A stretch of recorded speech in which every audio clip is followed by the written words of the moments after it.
Hello, pproteus here, back for another draft, Lost Caverns of Ixalan on Arena. Today, we are going to be first picking Sanguine Evangelist. This card is not much of a looker, but it is very powerful. It's 3 bodies for 3 mana, and it's basically like 4 power, because you get that Battle Cry trigger. It could be more power if you already have more stuff, and if they kill this body, then you got 2 flyers. It's really good, it's cheap, and it's just hard to end up at a disadvantage after casting it.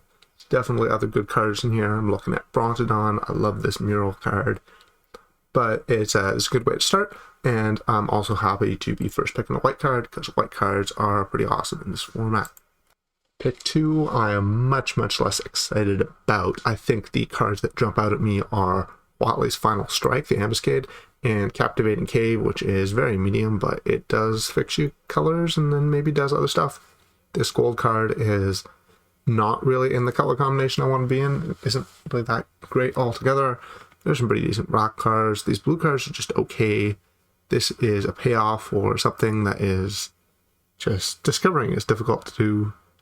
Don't really want to be doing that. Tally's Favor is maybe the card in the pack that I'm most likely to play, and maybe I should take that. But I think I'm gonna take the Final Strike. It's good having removal spells. Don't really mind. And if we don't play green, that's okay. Third pick, this is very easy. Geological Appraiser. It's just Bloodbraid Elf. It doesn't have haste, but other than that, it's Bloodbraid Elf. It's a very strong card, and the second strongest card is a Braid. So yeah, I'm wishing I took a red card in the previous pack, but what can you do? You don't really know what you'll get past. What's the best green card in this pack? All 4 of these green cards are just really medium. Not passing too much, but I will note this Cataract and Sulcal Viper is a good card. So it's worth at least pointing that one out. But yeah, I'm taking this, and if it weren't this, it would be the Braid. Definitely red card, and we'll see what happens after this. Pick 4 is kind of interesting. If I didn't have any of these cards in my pack, this would be a pretty easy Oaken Siren. So Oaken Siren is the kind of common, it's cheap, and it's a payoff, and that's a build around. You want as many of these as you can get in the kind of decks that want them, and blue is a great color to be in. The only thing making me not want to take it is because we already have a really good white card and a really good red card, so maybe we should just end up in red-white, and maybe I should then take the Aspirant or the Torch to go in on that. But I'm also okay staying open. I think it's important to, not commit yourself to a color too early. So I'm going to take this Oaken Siren, and if we don't play it or one of the 2 great cards we have, then that's just okay. That's just how things go. Pick number 5. I'm almost tempted to take Captivating Cave. It is good to have just these little splash abilities.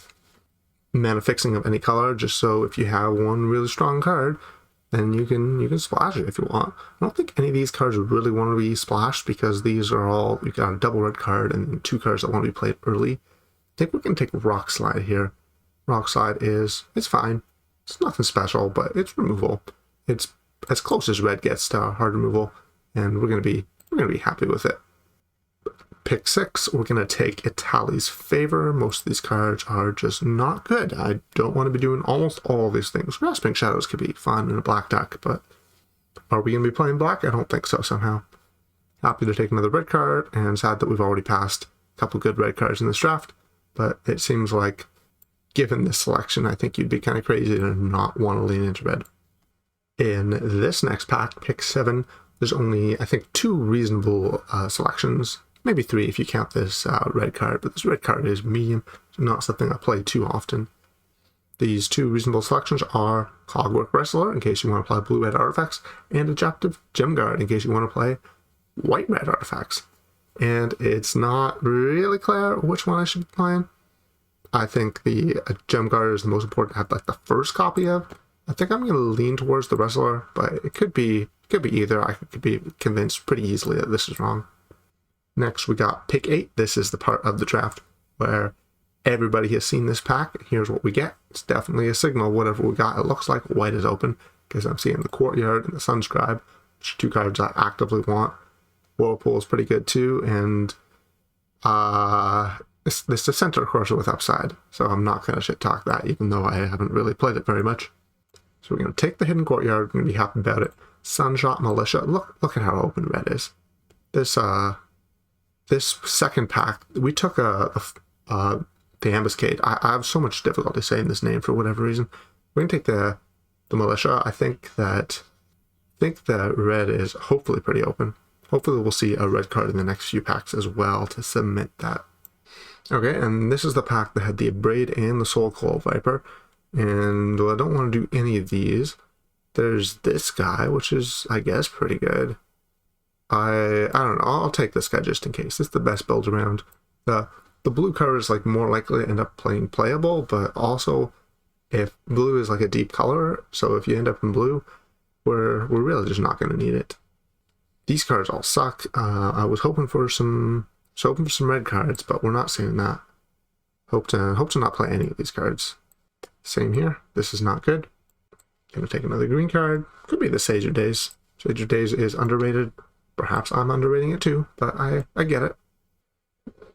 Alright, let's hope that pack 2 has a little more direction. Hope it tells us what color to pair with red, although personally I'm hoping it'll be white.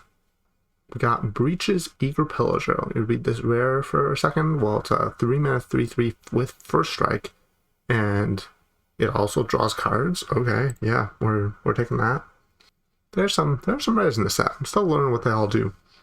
Definitely other things in this pack look appealing. There's a couple good white cards. I'm looking at you, Guidewing and Vanguard, and I'm also looking at this Wanderglyph.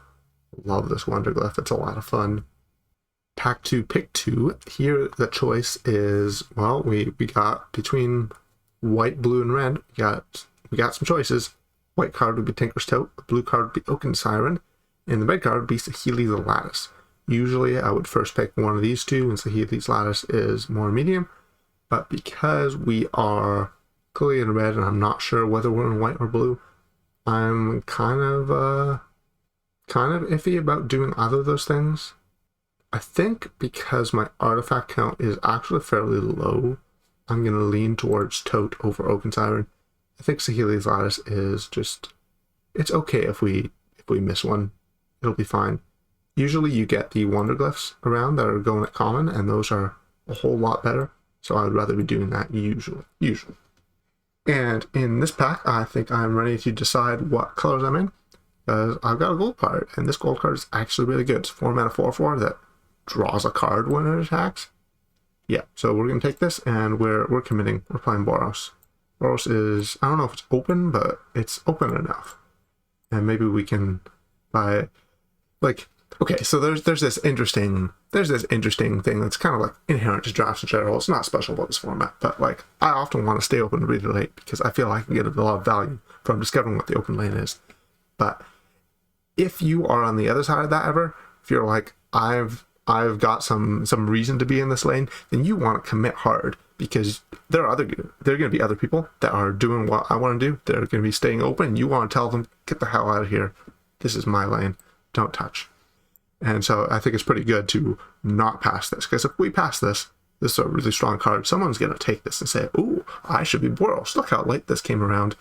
Third pick, maybe not so late, but I don't need to let it get any further than that. That's plenty. In this next pack here, I think this is just Volcano versus Wanderglyph. I think I am going to take the Wanderglyph. I would usually take a Volcano first, but I think the Wanderglyph is better because we are kind of short on 2 drops, and also we have like several tap synergies. Next pack, I'm going to pick up another Plundering Pirate. I quite like this card. It is very handy if you get anything you want to splash, which we don't have anything we want to splash yet, but we might.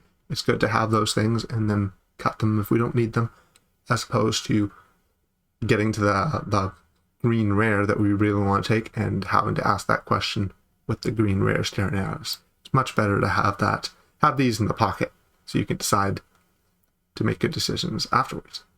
I think this dino it's okay. It's fine. It's 4/3. It's 4/3 with menace. We need more 4s, so we'll take one. We don't have too many artifact synergies, but it's gonna be fine. We don't have to play it. We also might end up with some dinosaur synergies too. That's also possible. None of these cards are all things I want to be doing. We're not gonna, like, this is double pip, so we can't splash it. Don't think we can do anything with this. I'm just gonna take the white card, try to cut the lane a little bit. But we're definitely, we're good on the front of 3 drops. Take an Ancestor's Aid, hope to not play it. White-red definitely not looking as open as I would hope. Yeah, definitely not looking open. Uh-oh. Whoa, that is a late Poison Dart Frog. Maybe green was open after all. Huh. Well, someone else is going to have fun with that. It's too late for us to go there. Hey, a 2-drop. We might actually play that. Panicked Altasaur, not bad. I really do like this guy. For whatever reason, he lines up really well with the format. There's a bunch of like flyers and just blocks that, but he also can end the game through a board stall, and it's super valuable. Here we got a fun one. So Clay-Fired Bricks is definitely a really strong thing to be doing. It's a Glorious Anthem. Comes with 2 1/1s. That of course are 2/2s because you get the Anthem effect. It's got a downside that it's, you know, really expensive, but that's very powerful, I think, by itself. The alternative is that we take this Braided Net here and we just try to splash it. It's that tumble magnet that kind of recurs itself. Now, because its crafting cost requires a blue pip, I think you can't really just splash it off treasures. You have to have islands. I'm going to take the Clay-Fired Bricks here because it is actually safer, even though that was exactly the kind of card I was talking about wanting to splash. Next pick, I see a rare. Oh boy, what does this do? Whenever you tap with a non-gnome, you get a counter on this, and then you make another gnome. Oh, yeah.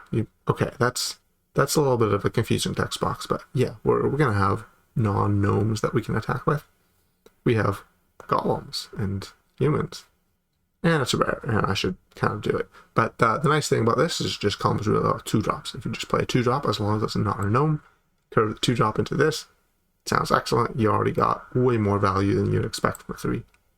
I'm gonna take this volcano. We're gonna be fine. I definitely would take either of these cards. Sunscribe is pretty strong, and the Surveyor is, you know, it finds one of these caves that we already have, but let's just take the volcano. I think we'll be okay for playables, even though we're short a few. We still need like we got 16 playables so far, so I'd like 7 more. I think we'll be fine. What have we got here? I don't know if I can really splash that guy either. That's not a great splash. It's a 2-drop. I'm gonna take Child of Volcano, which you may end up playing just the 4. I guess I could play something like this, but I think this is probably just worse. Gem Guard. Gem Guard, there's a card that I actually want to be playing. This is really good with all the token things and treasure makers, and even good with Vault of Wanderglyph. Always happen to have the first copy of these in my wet decks in this format. Next pack, we got Spring-Loaded Sawblades versus Petrify. That's a tough one. Petrify is super versatile as removal, but Sawblades is it's 2 for 1. Should probably just take the 2 for 1. We are short on removal. I wish I had more. Like, we didn't get any braids after passing that first one. I haven't seen any more. But that's okay. Sawblades is a really good card. Petrify is good too. I wouldn't, not gonna be unhappy about having to make a choice. Ooh, Dreadmaw's Ire. I do quite like this card. I think that the last time you saw me play this card, it was just not an ideal Dreadmaw's Ire deck because I didn't want to be attacking. This deck wants to be attacking. We got a whole bunch of things that already care about attacking, so Dreadmaw's Ire is actually going to go kind of great. Might of the Ancestors is it's a card that's done some work against me, and I would definitely consider playing it, even though I haven't played it before, so I don't really have a strong opinion on how good it is. And there's a Petrify. That is a late Petrify. I guess white turned out to be opened in the end. It just kind of took a little while to come through. Red was not very open, but we managed to snatch a whole bunch of powerful red cards early in the packs, and that turned out just fine, I think. That is a late Sunscribe, and that's exactly what we were looking for, because I wanted like 1 or 2 more 2-drops. It's perfect. Super happy about this. Would like 2 more playables, but we can reach into the ones in our sideboard, and it won't be a huge issue. I said we were short on playables. Quicksand's Whirlpool. I haven't really played this. I don't really like playing it in the aggressive decks, especially because we already got a Sawblades. But I think it'll be fine. He's a Brazen Blade Master. Is that better than our next worst card? I'll have to confirm. Maybe not. Alright, here is 39 out of 40 cards in the deck. Usually, the card I would want the most is Brazen Blade Master. It's kind of this 3-mana 4/4-ish thing. But I think that we are kind of glutted on 3-drops that really want to be played on turn 3. For that reason, I'm not excited to have this Blade Master. I would rather have a Trick. I think either the Aid or the Acrobatic Lead. I'm going to lean towards the Aid, based on it making a treasure, because I think we have ways to use the artifacts, but there's reasons to go the other way. I think this deck is going to be pretty okay. It's not busted, but it's got lots of good cards, and it's got a few pretty excellent rares, Breaches and Neem being the standouts. And I think that'll be enough to get some ground against our opponents. But let's see. Join you in the game soon. Alright, game 1. This looks kind of excellent. Very happy to have 2-drop into rare 3-drop. One's got a Sunscribe with their own. They're all white-black. Interesting. So we're going to have to play one of these 2-drops. And the question is, which one of these is better now versus later? Pretty sure the answer is that the Wanderglyph is going to be better later, because we don't have a lot of dinosaurs, but we do definitely have, we'll eventually end up with cards in our hand that we really want to discard. It's possible that is wrong, to be blunt. It's very possible that what we really want to do is kind of try to use this right now, maybe discard this Whirlpool or like a tap land or the Tote. Anyways, I think I'm gonna block. I think this attack is them just trying to get value out of the scry, and I kind of like to get rid of it. Oh, Island. Interesting. We got a 3-color pile over there. Skullcap Snail. That actually lines up well versus what I'm doing. Okay, so big question here then is, well, I'm definitely keeping the land. I'm definitely keeping untapped land rare. Okay. I feel like I've still got medium cards, so I'm gonna keep the Wanderglyph. I think then I want to keep Tote and tap land because that gives me something to do on turn 4. So I will just remove Quicksand Whirlpool. I can see this being, the wrong thing to do, but more than it being the wrong thing, it comes off as like this is something that could turn out poorly if the opponent doesn't cooperate. If they have like a rare in their hand, but I'm not going to know if they have a rare that can be easily answered in their hand. So I gotta commit one way or the other. I do think Quicksand is one of the worst cards in our deck, so I'm fine just not having to see that again. And we play the Taunt, by the way, because this guy actually blocks this Evangelist reasonably well. Here they got their Mesmeric Fiend. What they're going to do is presumably they're going to take the Evangelist, start poking me. That's annoying. That's annoying. It's also annoying they get to see all this stuff. We can go Clay-Fired Bricks, Wanderglyph. So I can't play the gem card because this is a tap land. I think I'm just gonna go to combat and say, do you wanna trade? Maybe they'll chump with a Skullcap Snip. Nope. Alright, we're gonna go bricks into Wanderglyph. Bricks plus Wanderglyph, not exactly a synergy, because usually what you want to do with the Wanderglyph is you want to discard excess lands, but the bricks, they say, well, you need to get to 7 lands, but we'll make it work somehow or another. A nice thing to do for the bricks' sake would be just to get the Plundering Pirates and kind of use a treasure and not have to get up to that many lands. It's also nice having a cave, Discover Cave, as one of the things to be doing. Okay, we're gonna play this Gem Guard, I think. I think I am going to use this Wanderglyph because I want to find something to do next turn. So we're just going to activate this Gem Guard. Let's discard that mountain. I'm going to keep this volcano. This I feel better about. So I'm going to activate this, and then I could tap the Gem Guard to activate, but I would rather just block the Glorifier. What I do really want is I want an answer to this bat, but I don't have that many answers to the bat. So I may just have to let the bat do whatever it wants. Gem Guard gets petrified. That sucks. So I can play a land here. I could activate the volcano, but then I'm just one off of this bricks here. So I don't want that. I guess what I'm going to do then is Just play this dino. I can give something menace. Might as well just give it to this guy and say, do you want to trade this there? I assume you don't, because that would be kind of a silly trade. Opponent's casting Zoetic Glyph on their conservator. So just to make sure we all understand what this does, when it dies, they can pay forward a Discover 4. Also, they can just sacrifice this at instant speed to get that ability if they want, which is more relevant now that this is attached, because that means they can basically just get this Discover at instant speed if they want anytime. Because of this conservator ability, basically I'll want to trade for this early. Usually you would think about, well, maybe I don't want to trade for this because I don't want them getting the Discover, but really I don't want them getting the other Discover ever, if I can help it. So I'm going to block, and hopefully this turns out well. No, we've got a trick. Okay, well, I got no cards in hand, so they know I can't do anything. It kind of sucks. So they're going to get to Discover, and then they get their thing back. Well, at least it's not a 5/4, it's just a 2/1. This is okay. Should I sack this tote here? It's unclear. How much is the 3 life gonna matter? Probably not much. If I'm using these clay-fired bricks, I think I can just exile a dino. There's probably a correct answer to this, but it seems difficult to determine and doesn't matter very much, so I'd rather just play on. Okay, I did actually want that. I'm gonna craft with the thing in the graveyard. I definitely don't want to craft with the gem guard because there is a rather strong common that is an edict, so I'd rather just have this as edict protection. And yeah, let's kill him. Glycanthem, really good with all these guys. Get the trade. I think that's probably good for them, but I also didn't want them to potentially play something larger. I like that guy's off the board because this doesn't really block 2/2s particularly well.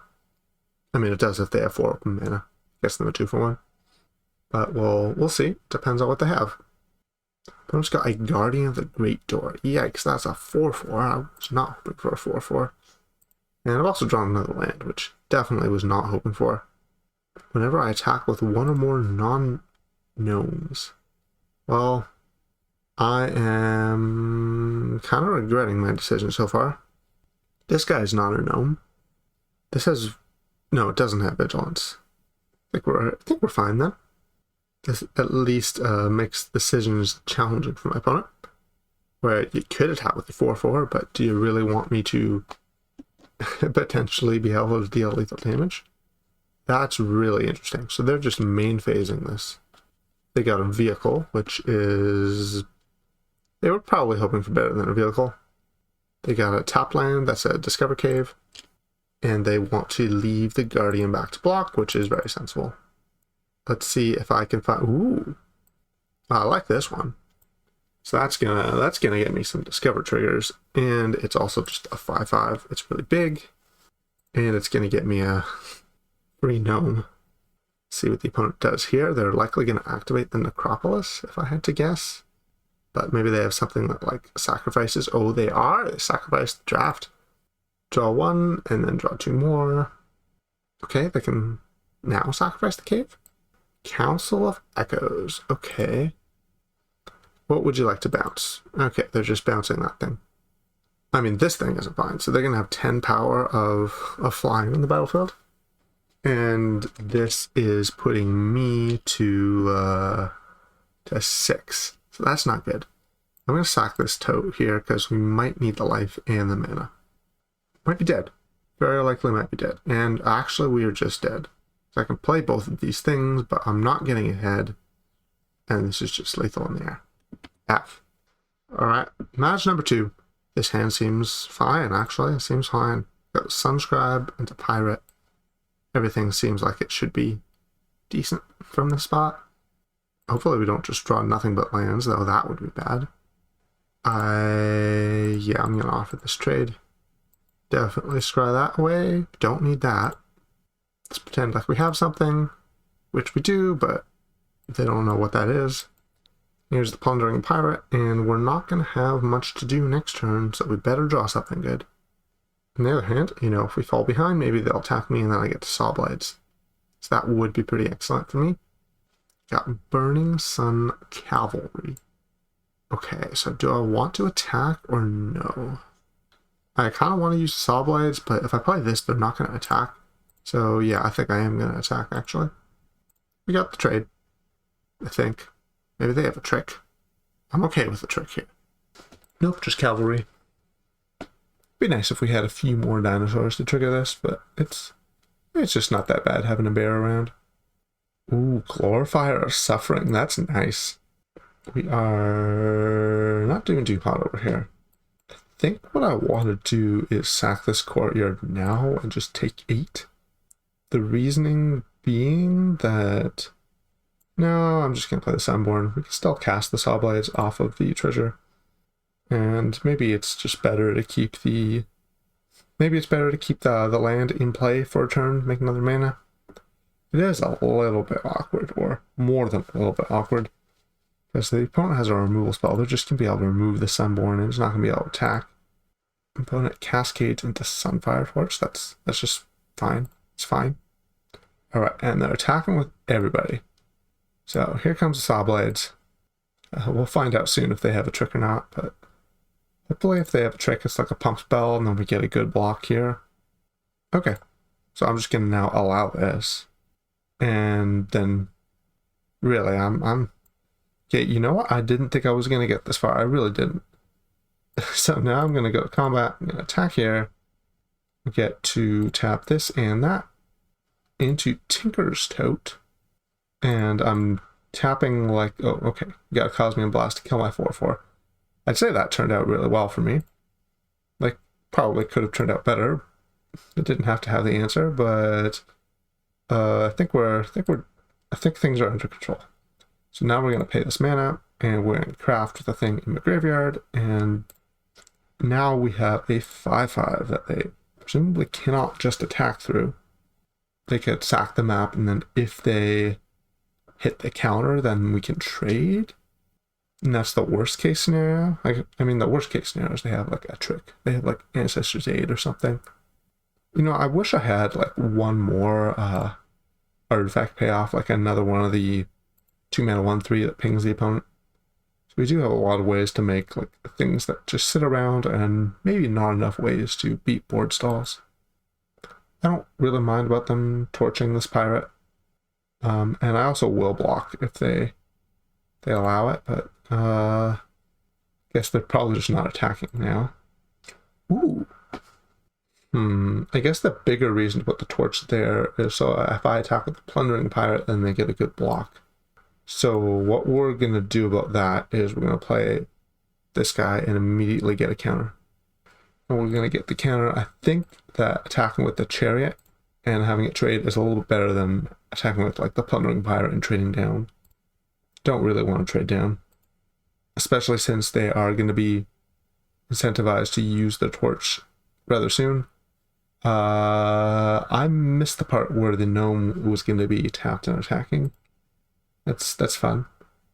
Okay, well we didn't get the free gnome after all, but we did get the 2/3. If I had realized that, I would have attacked with this guy as well, and then I probably would have actually just like tapped this thing to get into 2 attacks, because we could have gotten a couple more damage. Okay, opponent's got another Tinker's Tote. They got a lot of little dinky things on the board. Question is, can they stop me from making profitable attacks? They get up to a 5/4 over there, but they're not attacking. Ooh, Geological Appraiser. We're gonna do this one first though. This is a little bit more mana efficient. This is an interesting prompt. You may not play this card. Sure. So I can do this and attack and trade it for their Yearling. Now that I have this Ire, though, I kind of don't want to do that. Especially if they have no cards in hand. Yeah, I don't want to do that. I just want to wait like 1 turn to make some awkward blocks and get to Ire when they're being awkward. That sounds okay, right? Oh no, they've got their Anthem over there. So this is 1, 2, 3, 4, 5, 6. That's the 7th mana. So they're going to be able to activate that next turn, which means that my incentive is attack for as much as I can right this turn. Make them make some trades. That or take damage. We're not going to take the lethal in the backswing, right? Because this is going to be 5, 6, 7, 8, 9, 10, 11, 12, 13, 14, 15, 16, 17, 18, 19. It's going to be one short of lethal. Ooh, I don't hate Gem Guard, but let's do some appraising first. Ancestors Aid, we're just going to put that in my hand. Play this land. I don't really want to cast preemptive combat tricks. I want to cast the combat tricks after they make a bad block. So we're going to go to combat and attack with all of these guys. And they might be able to get like one good block. And then we can ruin the block with one of these combat tricks. Ooh, also we just get to cast Dreadmaws Ire. So this is a 3/4.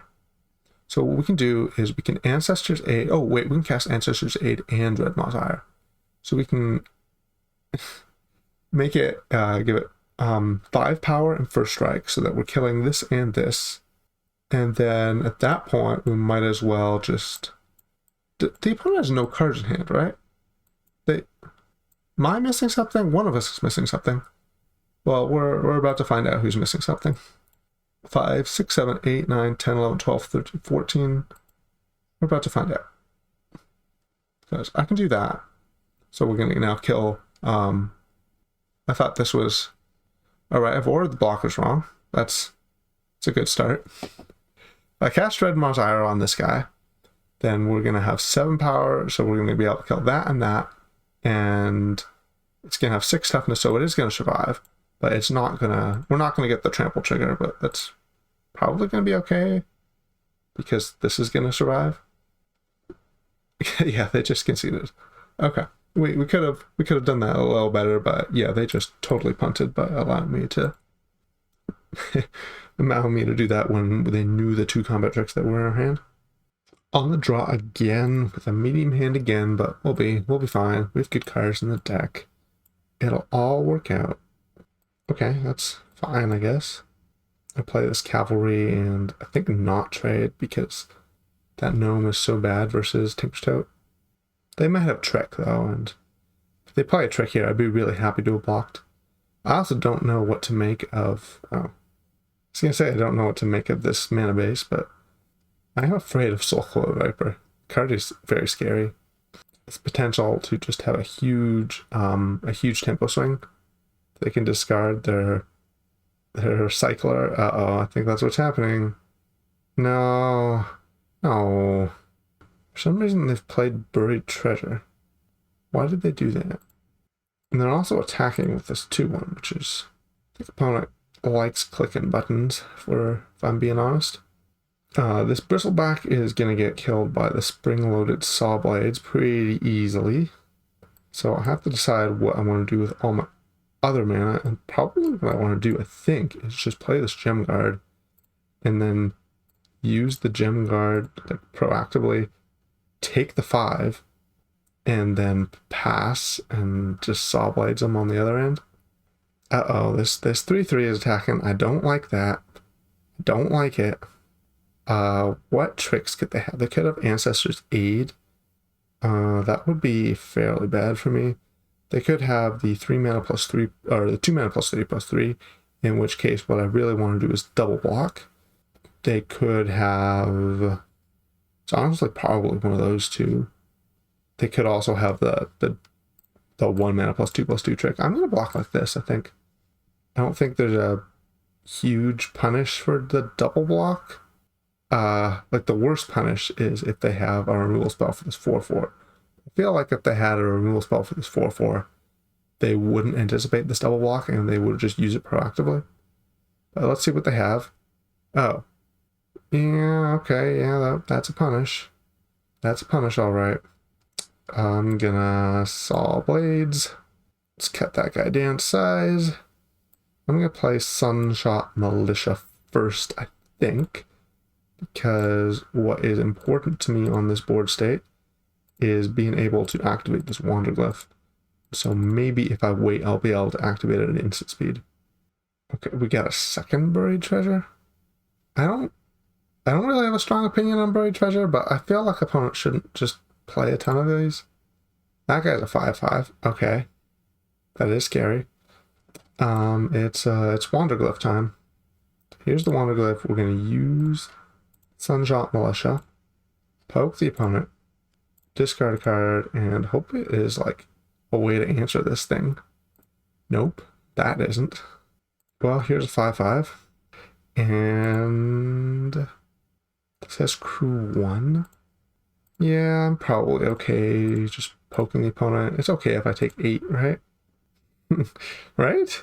It'll be fine if I take 8. Opponent is Jade C. Oh no, that's not good. This card is actually a punish for tapping my militia. Opponent gets 8/8. Well, at least they can't attack with their 3/3. And we are going to need to find a way to deal with this 8/8. Fortunately, they're tapped out. They've got one card in hand. Although they do have these double discovers in their graveyard. If a pirate you control, that's a soldier, not a pirate. So how do I want to do this? And this says trample. I could potentially put the chariot and the breaches together. Stick them together and double block that. But that's, I'm not sure that's going to work very well for me. I'm going to start with this militia, because I really, really, really want to draw a better card than this plains. It's not a better card. No. Okay. All right. I'm going to play breaches and I guess just pass. Maybe they'll be scared. But if they're not scared, like, well, the default play is going to be tap militia to animate the chariot and then double block their 8/8. And they need to not have a trick, but you know, that just goes without saying. We can't beat tricks. Is there any reason to block this 1/1? Is there any like +1/+1 tricks I can't think of? The thing is, if this goes through, like if they have a removal spell, we're literally dead on to the attack. So I don't really see a huge cost, even though I can't think of what I'm playing around. Okay, well, we got rid of the 8/8. That's better than nothing, right? Now they get to discover. I hope this isn't good. And yeah, that's pretty good. It's a 5/4, and they've got that on top. That's a very strong card over there. We're going to have to use this Wanderglyph again, because I would like to cast a spell this turn. That's not a spell. I'm going to activate Militia again. No, never mind. I can't do that. I thought this was untapped for some reason. So now what I'm going to do is I'm going to sack the tote. I'm going to chump the 5/4, but this game is a little bit out of reach at this point. And the next discover hits that legend again. I think this game looks. I've had enough. Yeah, this is out of reach. This is way out of reach. All right, this time we get to go. No, we get to go first. Play against Chuck, no blocks. I hope we will get in for some direct damage. Let me tell you. I hope this Sunscribe gets to attack. Please don't kill it. Don't. No. 3-drop. Oh, come on. We got so many 3-drops in this deck, and we couldn't draw one of them for turn 3. Opponent's got Corpses of the Lost, which is a 3-mana 3/2 with haste. I think we've talked about this season. I will be casting this Appraiser. Oh, okay. Okay, we can do that. Yeah, this is fine. So I think what I want to be doing is not blocking their skeleton. And then on my turn, depends if they play like good blockers or not. 3/3 flying. Would you like to return that to your hand? Okay, they do want to return it to their hand. Okay. I'm going to just go to combat. I don't think I mind if they attack me for 9, because I'm going to play this Altasaur. So I'm just attack with everybody, and let's see if Chuck No Blocks is true to their name. Yep, they are. Here's the Altasaur a year ago. So I don't think they can remove the Altasaur and play this. So if they play this, then they can't really attack with anything. Yeah, this is very okay. Do I want to attack with Appraiser is a different and probably harder question. Never mind, actually that makes it quite easy. That makes it actually quite easy. I really want to attack. Here comes the Appraiser. And I think I'm going to be casting Ancestor's Aid here and just like killing a blocker. So this is just way too tempting. Used it on this one to save that rather than killing the other thing, but I think this is well within the realms of fine. I also didn't, for once I didn't want to attack with the 1/1s because they had a lot of blockers. I didn't want to get in trouble with the 1/1s just kind of dying. We only had the one trick. Oh, here's Corpse of the Lost for the third time. So the third 3/2, Sage of Days, that's okay. Don't mind Sage of Days. They paid again. Dang. Okay, so we can... I can play a Tally's Favor, which is definitely the tempting thing. I can just play a Favor and Rockside, so I might as well just start with the Favor. Put the Favor on Aneem. Aneem's going to be difficult to kill. Aneem makes a Plundering Pirate, sure. Play land.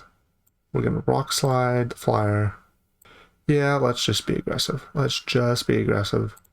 So we're going to go combat. This isn't a gnome, so we're going to attack with that, and then attack with the 3 gnomes. Do I want to trade? Yeah, let's attack the Allosaur too. Alright, Chuck, no blocks. Do you have any blocks? So they can double block to kill Allosaur, or trade for, we should say, Allosaur or Aneem. But either of those blocks lead to them going to 1. So either way, looking up for me. Unless they have a sweeper. They could have a sweeper. But, you know, if they go to 1, if they don't have a sweeper, they're just going to die the Allosaur. Let alone the army of 1/1s. Better triumph, sure. Well, they dealt with the Allosaur, but, and that's game. Nice. Next match, this hand seems very reasonable. For once we got 2-drop into 3-drop. Not for once, but I guess this is the second time. Very happy to be having this. Wish we had like one more large thing. Like I wouldn't mind one of the land cyclers as a top end. I think that could be fairly useful. Yeah, let's attack. You want to block? No, you don't want to block? I wonder how we can get into a scenario where the Poison Dart Frog is such a cool common, I think. Like they're gonna be tempted to hold up that mana. Never mind. Never mind. I was going to talk about interesting gameplay with the Poison Dart Frog. Opponents played a 6/6. So we're going to need to figure out how to beat a 6/6. We could go like a Tally's Favor plus Clayfire. No, plus Dreadmaw's Ire. That does technically beat 6/6. I do think I want to play this, a Tally's Favor. Because if this hits a removal spell, I think we're going to be rather happier with everything else that's happened. Could play Clayfire Bricks here. And the next turn have 5. Well, we're not going to be able to flip this next turn anyways. So I think I would rather just be patient. I could attack and trade Pirate plus Ire. Yeah, actually, I think I am going to offer my opponent this trade. Pirate plus the IR for their 6/6. Because otherwise, how am I removing the 6/6, right? The 6/6 is going to be a huge deal. So might as well just get dead, get the 2-for-1 out of the way. It's not going to get better than that. It's really not. I also don't want to put all my eggs in one basket, because if I make like a 6/6 to contest theirs, then my goodness, opponent's got Aclazotz now. So this is a 4/4 flying lifelink. Oh yeah, when it attacks, I discard a card. And if it dies, turns into a land and transforms back. Like, immediately. So, that's terrible. Fortunately, I've drawn Quicksand Whirlpool, which is... I'm just gonna Quicksand this right now, which, unfortunately means it only comes back from the dead. It doesn't come back from exile. Sucks that I have to sack these 2 treasures, which means I'm getting behind in the Clayfire Bricks, but I get a chance to... Basically, I would have to discard one of these cards in order to not have to do that. So I could, like, go Clayfire Bricks, draw the plains, and then I'd sacrifice the plains and 1 treasure, but that's really just not much better. So we're going to leave it. Opponent's playing another 6/6. My goodness. Opponent has a lot of 6/6s. Can't say I'm a fan. if we win this game, it'll be really impressive. Opponents just played 3 large rares in a row. Okay. I could, and this, unfortunately, these 6/6s, yep, there's another 6/6. Excellent. These cards just don't quite line up well versus what the opponent's doing. It's really, really frustrating. I've also got this Clarifier bricks that I would really like to flip, but it doesn't really work because I don't have enough mana. Like, I would really like to flip the Clarifier bricks before making some mass trades, but I can't really help it. Okay, Dreadmaw's going to come in. I'm going to pretend like I think I'm chumping. Let this happen. And then Sawblades it. Mineshaft Spider. That card at least is beatable. Okay, so the Sawblades gets come in. Kill the Dreadmaw. Please work. If they don't have like any untapped tricks, that would be really any trick. I guess they could just give it 1 more toughness. Oh, they're sacking it. That's not ideal, but at least it's gone. I'm actually going to sack this tote for life because I probably am going to want to craft with it. Alright, we've drawn a 7th land. Excellent. Using the Clarifier bricks, exile the tote from the graveyard, where we are not dead yet. Holy crap. This guy is not going to untap if they attack with it alone. So we're doing kind of okay. We still have to remove the 6/6 and the Death Toucher. This is going to be a tough board to... Oh, no. No. They get to return things to their hand. So they return their 4/5 trample and also their 6/6 trample, draw 2 cards. Excellent. Meanwhile, I seem to be flooding over here. I'm going to activate the Sawblades. I have to use up one of these tokens, unfortunately. I usually don't like doing that. But it is a 6/6 once I activate it. That should keep most of their stuff from attacking me for a little while. Also, the opponent's drawn another chance. I think we're a little helplessly behind. And man, the opponent has just been doing such a phenomenal job of tempoing despite their big stuff. Like, they played a 6/6 on turn 3. It's honestly just a miracle that we're still in this game. I could animate the Chariot and then trade. Yeah, let's just trade. Let's trade. Not really what I want, but at least these guys add up to 7 power. The problem is that we just can't beat this. That we have to trade so we don't take damage. Then they're happy when I trade. Okay, good trades only. Actually, this trade's better. No. And a 7/7. Uh-oh. Think we're dead. The 7/7 trample. Guess I have to block this way. No, it's better if I block the trampler. There just isn't a way out of this. And that's enough. So, 2-3. What have we learned? Well, I think this deck really wanted some larger stuff. Though I will note that we kind of just didn't draw the larger stuff enough. We did have like a couple dopey 2-drops. Like, I wish we didn't have to play this guy. I wish we didn't have to play this. The Quicksand Whirlpool was actually fine, but I really wish this was like a Petrify. And the Pirates were okay, but they weren't helping us splash anything, and I wish we did end up, this deck, I just didn't quite get in there. We never got a Breach's trigger, though. And Neem was great, but it wasn't really Breach's fault. We just never got it, except for that one time we just needed to block. Sometimes, you just lose, and maybe there's a lesson, maybe there's not. Sometimes it's your fault, and you may never know why. Anyways, hope you have fun. See you next time. Bye.